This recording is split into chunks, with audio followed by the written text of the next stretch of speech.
You ask Tiger to solve. This deals with linear equations with one unknown.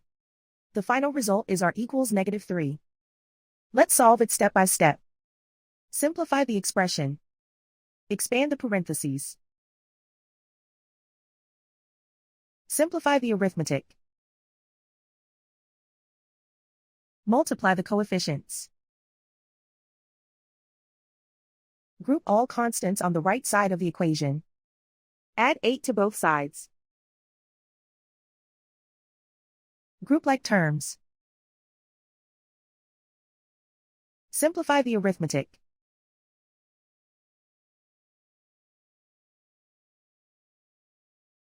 Isolate the r. Divide both sides by 16. Simplify the fraction. Find the greatest common factor of the numerator and denominator. Factor out and cancel the greatest common factor.